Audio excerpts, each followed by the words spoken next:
Rain.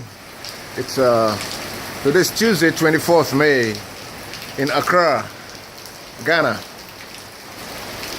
It's trying to go out this morning, or it's the cab driver couldn't make it, and it's raining, a heavy downpour. So kind of stuck here in the hotel. Anyways, taking in the rain, cooling things down. Yeah, rain.